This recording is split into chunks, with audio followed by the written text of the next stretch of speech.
Fala, amigo concurseiro, amiga concurseira, tudo beleza? Falando especialmente contigo que está te preparando aí para ser um futuro policial militar do estado do Pará. Professor Cleverton Cunha na área, aqui no canal da Loja do Concurseiro, para comentar alguns tópicos de direito administrativo. Vamos junto? Vamos começar a esquentar, vamos pegar essa preparação no embalo e vamos lá buscar essa vaga na PM Pará.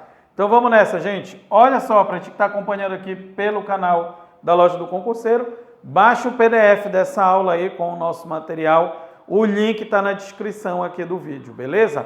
Baixa o PDF para acompanhar nossa aula aqui. E lembrando sempre que nós temos o curso online aqui na Loja do Concurseiro completo para você acertar, fechar todas as questões da prova e buscar essa vaga, essa tua aprovação. Então vamos lá, gente? Dá uma olhadinha aqui, olha. A gente tem um investimento de apenas R$ 329, o curso completaço. Tá? Que inclui aqui videoaulas com teoria e exercícios, inclui inclusive um teste simulado, inclui o material lá, a apostila toda em PDF, certo? Então vem com a gente aqui, começa a tua preparação antecipada para ir buscar essa tão sonhada vaga. Temos a informação aqui, o canal direto do WhatsApp também aparecendo aqui no vídeo, para que você possa procurar buscar as informações e tirar suas dúvidas. Mas vamos lá então, gente, vamos comentar aqui algumas coisas de direito administrativo. Eu escolhi hoje aqui para ti o tema poderes da administração pública, certo? Então, quando a gente fala dos poderes da administração pública, a gente está falando das prerrogativas que a administração pública possui para poder cumprir com a sua missão, que é assegurar o bem-estar social, o bem-estar coletivo. Então, quando a gente fala dos poderes, a gente está falando de certas prerrogativas, privilégios que a administração pública possui para garantir que a ordem vá funcionar ou que pelo menos tentar garantir o funcionamento dessa ordem. Nós temos vários poderes da administração. Nós temos o poder discricionário, o poder vinculado, o poder regulamentar, o poder disciplinar, o poder hierárquico, o poder de polícia. Como não é nossa intenção aqui esgotar esse assunto, eu selecionei alguns desses poderes para que eu possa te explicar melhor como é que alguns deles funcionam. Então vamos lá, gente. Quando a gente estiver falando, por exemplo, sobre o poder regulamentar, que poder é esse que a administração pública, o poder público tem? Tá? O poder regulamentar é o poder que a administração pública tem de complementar a lei. Falando de maneira bem simplificada, basicamente é isso. É o poder de complementação da lei, de formas que eu possa cumprir as determinações que a lei estabelece, tá? Então, digamos o seguinte, a lei diz que se o servidor público viaja, ele tem direito a receber diárias. Na lei não tem valor de diárias, onde eu solicito, como isso vai ser pago, mas eu vejo um regulamento que detalha a legislação, como se fosse um manual de instruções da lei.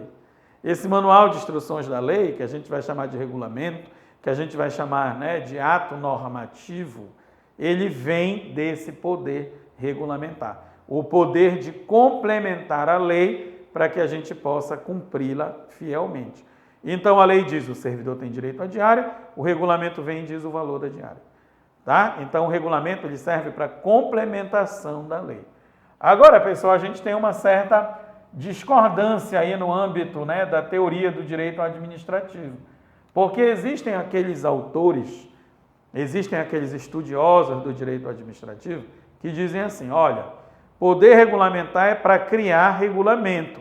Quem cria regulamento é o chefe do poder executivo. Quem é o chefe do poder executivo? O prefeito, o governador e o presidente da República. Tá? Então, para alguns teóricos, para alguns estudiosos do direito administrativo, só quem tem esse poder é o chefe do poder executivo. Só ele tem a atribuição de criar regulamentos que complementam a lei. Porém, se a gente vai analisar a fundo a administração pública, a gente vai verificar que não é só o chefe do executivo que cria a norma, que cria a regra. Às vezes a gente vê normas dentro da administração pública criadas por outras autoridades, como os secretários de Estado, os chefes de repartição. Então, para esses autores que dizem que o poder regulamentar é privativo do chefe do executivo, eles dizem que existe um outro poder, esse sim é usado por todas as outras autoridades, que eles vão chamar de poder normativo, né? Então, o poder regulamentar é um tipo de poder normativo. Poder normativo seria o poder que a administração tem de criar norma, regra, no geral, espalhado por várias autoridades. Enquanto o poder regulamentar seria, como a gente chama especificamente, o regulamento criado pelo prefeito, pelo governador ou pelo presidente da República. Tá? Mas isso não é uma unanimidade, gente. Tem alguns teóricos, alguns autores que dizem que poder regulamentar é sinônimo de poder normativo. Então, para alguns autores, alguns livros que tu vais ler, tu vais ver que o cara está dizendo que poder regulamentar é a mesma coisa que poder normativo, não faz diferença. Então, não importa se quem criou a norma foi o chefe do executivo ou foi o secretário de Estado. Para esses autores, tanto faz poder normativo ou poder regulamentar, é tudo a mesma coisa. Mas e aí, como é que eu vou fazer na hora que eu vou fazer a minha prova? Eu tenho que prestar atenção nas minhas alternativas. Se o cara está me perguntando logo direto de quem é o poder regulamentar, é porque eu entendo que ele já está me dando a dica de que o poder regulamentar pertence a alguém especificamente. Aí eu penso logo em quem? O chefe do executivo. Agora, se ele não está me perguntando isso, ele está dizendo que o poder regulamentar é um poder da administração pública como um todo, beleza, provavelmente a alternativa está certa. Ok? Então a gente tem essas duas visões no âmbito aqui do poder regulamentar. Ok? Agora, o poder regulamentar complementa as leis, certo? Quais são as características dele? Primeiro, ele é secundário. Ele vem abaixo da lei. Ele não pode alterar a lei, nem ultrapassar a lei. Tá? Então, eu não posso, por exemplo, na lei dizer que o servidor tem direito à diária e o regulamento dizer que o servidor tem direito só a meia diária. Para eu poder dizer que o servidor tem direito a em determinada situação a meia diária, eu tenho que ter o amparo da lei para isso. Tá? Então, os regulamentos, os atos do poder regulamentar, eles complementam. Eles não podem alterar, não podem ir além do que a legislação permite. Né? Então, se a gente pensa, na lei está dizendo que eu tenho 30 dias de férias, eu não posso ter um regulamento dizendo que as férias são 15 dias. Certo? Então, o regulamento ele é secundário, ele fica abaixo da lei. E se por um acaso as autoridades públicas criarem um ato normativo que esteja extrapolando as competências da administração pública. Aí, pessoal, dá para recorrer ao judiciário, porque o judiciário pode declarar aquele regulamento inconstitucional ou o próprio legislativo. O legislativo, né, aí eu estou falando da Câmara dos Vereadores em relação ao prefeito, da Assembleia Legislativa em relação ao governador ou do Congresso em relação ao presidente, o próprio Poder Legislativo pode verificar tá, a existência de algum tipo de norma, regulamento que está extrapolando a lei e pode sustar, pode derrubar esse regulamento. Beleza? Então, pessoal, o primeiro poder que eu escolhi para trabalhar contigo, o poder regulamentar, que é uma das prerrogativas da administração, que no seu uso ele complementa a lei, para que a gente possa saber exatamente como cumprir a legislação. Certo? Tranquilo? E o poder disciplinar, né? Como é que funciona? Qual é esse poder? Para que ele serve? Pessoal, o poder disciplinar é o poder que a administração vai usar para investigar e punir as infrações disciplinares. Todo mundo, quando se torna agente público, tu, quando te tornares aí um policial militar, tu vais estar debaixo de um código de disciplina, né? De um código de conduta, um código de comportamento, que só tem que obedecer os que estão dentro das regras da administração. Então, se tu ferires esse código de disciplina, tu pode ser penalizado pelo poder disciplinar. Então, é o poder que permite à administração apurar e punir, né, os servidores públicos, os agentes públicos em geral, e também, às vezes, particulares. Ah, já sei, quando o particular avança o sinal vermelho que ele leva uma multa, é poder disciplinar, né? Não. Não, porque o poder disciplinar ele é de casa, ele é interno. Ele só atinge aqueles que têm alguma ligação com a administração pública. Como eu acabei de te dizer, tu, enquanto policial militar, se cometer uma infração disciplinar, pode responder a um processo e ser punido. Mas o cara que não é policial militar, ele não está debaixo daquelas normas, ele não tem como ser atingido pelo poder disciplinar. Certo? Agora, existem particulares que são submetidos à disciplina interna da administração. Por exemplo, o aluno de uma escola pública. O cara é aluno da escola pública, ele não tem que obedecer às normas, às regras que a gente encontra lá naquela escola, naquele colégio, o código disciplinar do aluno. Se o aluno descumprir o código, ele pode ser suspenso, por exemplo. Então, no que ele está sendo suspenso pela direção, ele está sendo atingido pelo poder disciplinar.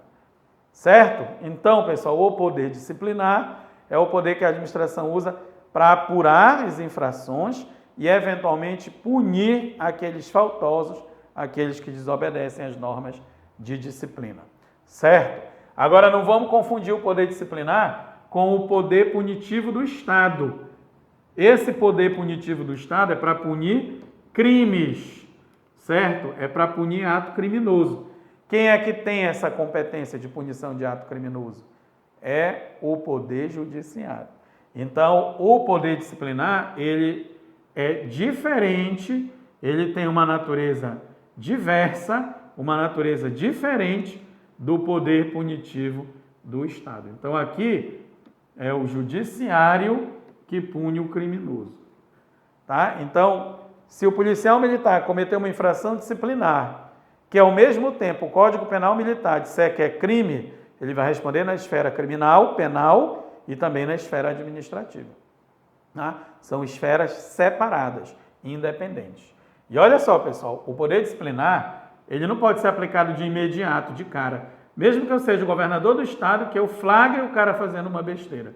Eu vou ter que abrir primeiro um processo, eu vou ter que dar oportunidade daquele servidor, daquela pessoa investigada, dela se manifestar, dela apresentar seu contraditório, a sua versão e a sua ampla defesa, apresentar a sua defesa, seus recursos, seus meios de prova. Tá? Então a gente nunca aplica a penalidade logo de cara. Tem sempre que abrir um processo, permitir que o outro se manifeste, para só assim a gente julgar e, se for o caso, punir. Tá? E claro, esse poder disciplinar ele tem uma ligação muito interna com o poder hierárquico, no sentido de que o cara que pune o servidor, o policial militar, ou militar em geral, é alguém que está numa hierarquia acima, que está numa posição superior, né? Agora, isso eu estou falando de quem é agente público, de quem é servidor, né? De quem está dentro da administração, porque o aluno da escola pública é subordinado ao diretor da escola? Não. Ele deve respeito ao diretor, como ele deve respeito a todo mundo da comunidade, mas ele não é subordinado. O diretor não é chefe dele, o diretor é chefe do professor, por exemplo. Então, às vezes, o particular, quando ele é vinculado à administração, ele pode até não ter uma ligação de hierarquia, mas se ele de alguma maneira tem alguma ligação com a administração pública, o poder disciplinar pode atingir ele. Agora, quando a gente diz que o disciplinar tem a ver com hierarquia, quando a gente está falando dos agentes públicos, da galera que trabalha lá dentro, certo? E outra, gente, o poder disciplinar, tanto ele pode trazer um certo grau de liberdade para o administrador público, quanto ele pode não trazer liberdade nenhuma. Tem momentos que esse poder se combina com o chamado poder vinculado. O que é poder vinculado? É o poder-dever que a administração tem de agir. Inclusive, é o poder-dever de agir sem qualquer liberdade. Quando é que o poder disciplinar não dá liberdade nenhuma para o administrador público? Em duas situações. Primeiro, se eu recebo a denúncia tem indícios de verdadeiro, eu, autoridade, recebi a denúncia, não posso deixar de apurar. Tá? Então, apurar é vinculado, é obrigatório. E se eu investigar e chegar à conclusão de que o agente público cometeu a irregularidade, ele vai ser punido. Eu não posso passar a mão na cabeça e deixar de punir. Certo? Então, apurar e punir o culpado são coisas vinculadas, são coisas obrigatórias. Agora, às vezes, ele traz um certo grau de liberdade para o administrador público. Aí a gente já está dizendo que ele é discricionário, né? O que é discricionário? É aquele que eu tenho uma certa margem de liberdade. Quando é que eu tenho uma margem de liberdade? Primeiro, quando eu vou definir a infração e a penalidade. Tá? Por exemplo, pessoal, agora recentemente eu estava analisando lá um processo administrativo disciplinar em que um determinado servidor estava fazendo uso das dependências da repartição para serviços particulares. Eu tenho várias possibilidades dentro da lei para enquadrar esse servidor na infração que ele cometeu. Eu poderia dizer, por exemplo, que ele está fazendo uso dos recursos materiais da repartição para atividades privadas. Eu poderia dizer também que ele está tratando de interesses privados no recinto da repartição. E eu poderia dizer também que ele está se valendo do cargo para lograr um proveito indevido para si. Esses três exemplos que eu estou te dando estão na lei. e eu, autoridade, na hora que vou indiciar o servidor, eu vou verificar o caso dele concreto e ver onde ele melhor se encaixa. Pela gravidade do que ele fez, eu posso escolher a infração mais adequada com a penalidade mais severa. Então, nesse caso, eu tenho uma certa liberdade, né? Porque eu posso escolhê-lo, neste caso específico, escolher entre enquadrar o servidor em 3 possibilidades de infração. Então, a escolha da infração e da penalidade são discricionários, ou seja, trazem um certo grau de liberdade. Tá? E outra coisa que a gente tem uma certa liberdade no poder disciplinar é na hora que eu vou dosar a penalidade. Tem penalidade que a gente tem que dosar, que a gente tem que pensar. É o caso, por exemplo, da suspensão, né? Dependendo do que a pessoa fez, pode ser que 2 servidores tenham feito a mesma coisa, mas eu posso aplicar penalidades, números de dias de suspensão diferentes. Porque cada caso é um caso, eu vou precisar analisar a situação em que ele está envolvido. Então, quando eu também tenho essa possibilidade de dar uma ponderada, de pesar a penalidade, aí eu posso também dizer que o poder disciplinar, ele se combinou com o discricionário. Ele trouxe um grau de liberdade. Então, às vezes, o poder disciplinar não dá liberdade nenhuma para o administrador público, mas às vezes ele tem um certo grau de liberdade. Tá? Então, o poder disciplinar, pessoal, é o poder de punir, apurar e punir as infrações cometidas pelos agentes públicos ou particulares que tenham alguma ligação com a administração pública.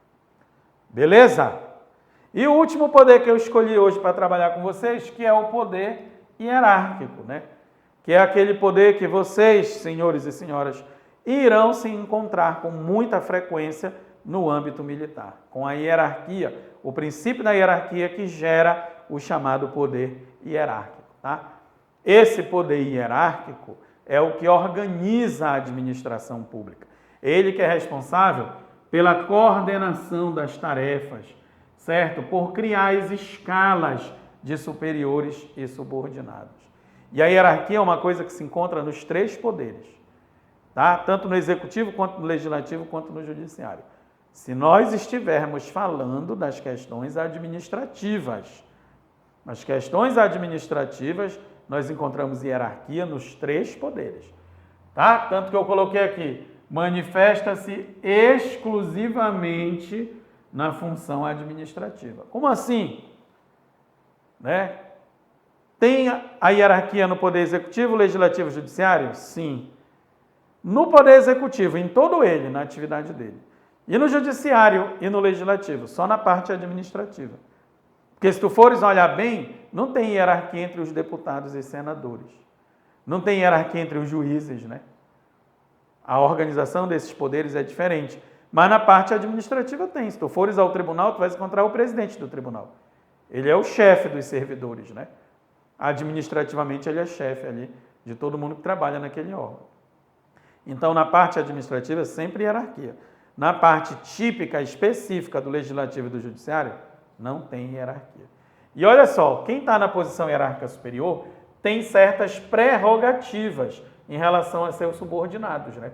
Ou seja, o poder hierárquico ele gera certas consequências. O superior, pessoal, ele dá ordem para o subordinado. E tu tens que obedecer às ordens, senão tu pode ser responsabilizado. A não ser que sejam ordens manifestamente ilegais. Aí não vai rolar essa possibilidade de desobediência. Mas se é uma ordem, né, clássica, claramente irregular e ilegal, aí sim você pode desobedecer. Mas se não for manifestamente ilegal, eu tenho que cumprir a determinação do superior. O superior também ele pode rever os atos do subordinado, ele pode desfazer o ato, né? De repente o servidor lá, vamos pegar um policial militar, de repente ele foi punido, suspenso 30 dias, ele recorreu ao governador, o governador amenizou, jogou o cara 15 dias de suspensão. Certo? Então, como ele é superior a quem puniu o policial, ele pode revisar a decisão do anterior. E, claro, o superior pode delegar e avocar a competência. O que é delegar? Repassar, né, a competência. O superior ele pode repassar as atribuições. E avocar, trazer para si, tomar para si a competência. Então, o delegar, o superior pode delegar algumas coisas para o subordinado. Avocar, ele traz a competência do subordinado para ele. Tá? Então, o superior pode repassar a competência, que é a atribuição, e trazer para ele também essa atribuição. E fora, claro, que eu não coloquei aqui, mas é natural da hierarquia que o superior fiscalize e controle os seus subordinados. Beleza? Então eu escolhi falar para ti sobre esses 3 poderes e agora vamos ver como é que isso pode cair na prova. Entendi tudo. Beleza, Cleverton, mas como é que isso pode ser cobrado na prova? Aí, pessoal, como eu posso cobrar na prova? Vamos ver aqui. Olha lá a nossa primeira questão dizendo: assinale a opção correta com relação ao poder hierárquico. A letra A diz: decorre do poder hierárquico o poder de revisão por superior do ato praticado por um subordinado. Foi o que a gente acabou de dizer, né? Que o superior ele pode revisar o ato do subordinado. Eu te dei o exemplo do governador em relação ao servidor que tinha sido punido. Certinho, letra A. Tá vendo como é fácil? Estuda e faz o exercício, que aí passa. A letra B está errada porque diz assim: a disciplina funcional guarda relação com o poder disciplinar, não se ligando ao poder hierárquico. O que ele está dizendo aqui, gente, é que aquelas questões de disciplina que podem levar o cara a ser punido não tem nada a ver com hierarquia. Tem sim. Se a gente estiver falando de um agente público como um policial, é claro que ele vai ser punido por alguém que está acima da posição dele, né? Então existe essa ligação. A letra C diz que a avocação é uma regra geral, cuja difusão, ou seja, né, divulgação, deve ser estimulada em prol da eficiência. Ele está querendo dizer o seguinte, gente, que o superior ele tem que espalhar a ideia, né, difundir essa ideia da avocação. O que é a avocação? Eu te falei ainda agora, trazer para mim a atribuição. Mas isso não é verdade, a avocação não é uma regra geral. O superior só traz para ele a atribuição do subordinado em situações de exceção. Por exemplo, quando o superior ou o subordinado sai de férias, o superior fica no lugar dele. Ok, faz a atribuição dele, porque não tem ninguém para quem repassar. Então não é uma regra geral, tá? Ela é uma exceção, deve ser muito bem justificada. A letra D diz que a hierarquia administrativa é restrita ao poder executivo, que só tem no executivo. Acabei de dizer que não, que os 3 poderes, na parte administrativa, os 3 poderes trabalham com hierarquia, né? E a letra E diz: subordinação e vinculação, como consequência do poder hierárquico, são institutos que se confundem. Tem nada a ver, gente, eu nem falei de vinculação. Vinculação é outra coisa que a gente trabalha lá no outro tema, certo? Numa outra parte que é administração direta e indireta. Subordinação é uma coisa, vinculação é outra. Nem todo mundo que é ligado, vinculado, é subordinado um ao outro. Certo? Mas aqui dá para a gente matar logo de cara que a gente viu que o superior pode revisar os atos do seu subordinado. Beleza? Então a primeira, letra A. Sempre lembrando, vai lá no site da Loja do Concurseiro, faz a tua matrícula no curso online, sai na frente que quando esse edital sair, tu já estás só na fase do exercício, só para correr para o abraço. Certinho? Vamos lá na segunda questão que diz assim: a prerrogativa de direito público conferida à administração pública de editar atos gerais, como decretos e regulamentos, para complementar as leis e permitir a sua efetiva aplicação, é chamado de... Qual é o poder que a administração usa para fazer a complementação da lei? É o poder regulamentar, não é isso que a gente estudou? Letra E, mamão com açúcar, essa aqui. Essa na prova, se errar, erra sozinho. Todo mundo acerta. E não pode errar, claro. Beleza? Então aqui diretão, poder regulamentar é o poder que serve para complementar a lei, para a gente saber como é executar essa lei, como obedecer a lei de maneira corretinha. Beleza? Mais uma aí dos poderes. A prerrogativa da administração para investigar e punir os agentes públicos em decorrência de uma infração funcional decorre do poder investigar e punir. Qual é o poder que serve para fazer essa investigação e punição? É o poder disciplinar, letra B de bola. Poder de polícia a gente nem falou nesse vídeo, a gente pode falar em outro vídeo. Hierárquico, normativo, vinculado, não. Poder disciplinar, poder que serve para apurar e punir as infrações. Beleza? Tranquilo? Mais uma aí para ficar mais animado, para fechar. A quarta que diz assim: o poder regulamentar é uma forma de expressão da competência normativa da administração pública. O poder regulamentar, de acordo com a Constituição. Letra A, é uma competência do chefe do Executivo. Lembra que eu te falei? Tem autor que diz que é só do chefe do Executivo. De qualquer maneira, é sim, dentre outras autoridades, ou exclusivamente ele, é uma competência do chefe do Executivo. Letra A. Que a letra B diz que é uma competência concorrente, ou seja, ao mesmo tempo, entre o Executivo e o Judiciário. Não, o poder regulamentar é do chefe do Executivo. Pode até aparecer lá no Judiciário, mas aqui, do jeito que ele está falando, pertence ao Executivo. A C diz, admite apenas a edição de decretos regulamentares. Aqui, aprofundando um pouquinho. Decreto regulamentar é aquele que é ligado a uma lei específica. E tem os autônomos, que servem para extinguir cargos, né, que são vagos, que servem para criar normas de organização interna. Então, tem dois tipos de regulamento. Não tem só o decreto regulamentar, tem o autônomo também. E a letra D diz, admite o decreto autônomo para preencher lacuna na lei. Lembra que eu te falei? Independente de eu saber o que é o decreto autônomo, eu te falei que os atos que vêm do poder regulamentar são secundários. Então, eles não servem para substituir a lei, é só para complementar. Tá? E a letra E diz que o poder regulamentar pode ser delegado em caráter geral e definitivo. Primeiro, pessoal, que tem uma outra lei que diz que escrever ato normativo não dá para delegar, passar para ninguém. E segundo, que nenhuma delegação é definitiva. Quando eu delego para ti, quando eu passo uma parte da minha atribuição para ti, eu posso desfazer isso a hora que eu quiser. Beleza? Então aqui também, bem diretão, a resposta correta, letra A. Certo? Mais uma. Vamos para mais uma. Olha a quinta aqui. Dentre os poderes inerentes à administração pública, encontra-se o poder regulamentar. Com relação a esse poder, analise as afirmativas a seguir. O item 1 diz, o poder regulamentar sofre controle por parte do legislativo. Tá certo, né? Lembra que eu te disse? Se extrapolar com o regulamento, o legislativo pode sustar o ato. Então, sofre sim esse controle por parte do poder legislativo. O item 2 diz, o poder regulamentar sofre controle judicial. Também te falei que o judiciário ele pode decretar aquele ato inconstitucional, né? E o item 3 diz, a Constituição Federal veda completamente o decreto autônomo. Acabei de te dizer para que serve esse decreto autônomo. É um tipo de decreto que extingue cargo que está vago, que não tem mais ninguém ocupando, ou que organiza por dentro a administração, criando um setor, outro setor, fazendo organograma dos órgãos e entidades. A gente chama isso de decreto autônomo. Então não é proibido, não. Existe sim essa figura lá na Constituição. Tá? Então aqui é a letra E, as afirmativas 1 e 2 estão corretas. Beleza, pessoal?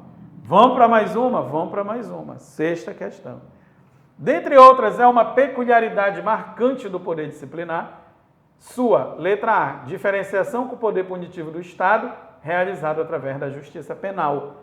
O que a gente começou falando do disciplinar? Que ele não se confunde com o poder punitivo do Estado. Que o poder punitivo do Estado é o poder que o judiciário tem para punir o criminoso. Então, perfeito, letra A. O poder disciplinar se diferencia do poder punitivo do Estado. Este poder, a justiça penal, é o judiciário punindo os criminosos. A letra B diz correlação com o poder hierárquico. Existe uma ligação do disciplinar com o hierárquico. E assim, confundir-se com esse poder, não. São dois poderes diferentes, né? Porque quando eu digo que um poder se confunde com o outro, é como se eles fossem a mesma coisa. Eles são diferentes. A letra C diz vinculação pela prévia definição da lei sobre a infração funcional e a sanção. E, portanto, não tem discricionariedade. Eu te falei que o poder disciplinar tem discricionariedade. Inclusive, nesse caso aqui, definir qual é a infração e a penalidade. Lembra do caso que eu te disse do que o servidor fez? Que eu podia escolher entre 3 hipóteses de infração para enquadrar, né? Então, aqui eu tenho liberdade, eu tenho discricionariedade.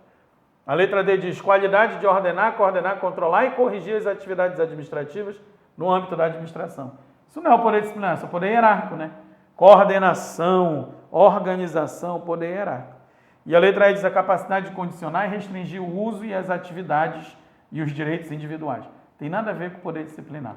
Isso aqui é um outro poder que a gente não trabalhou aqui nesse vídeo, que é o poder de polícia, mas que a gente vai trabalhar com certeza. Certo? Então a sexta, corretinha aqui, letra A. Continua aqui com a gente ligado nos nossos vídeos do canal do YouTube e continua também com todos os outros professores te dando todas as dicas. No mais, contem sempre com a gente e rumo à vitória. Um grande abraço, bons estudos e até a próxima.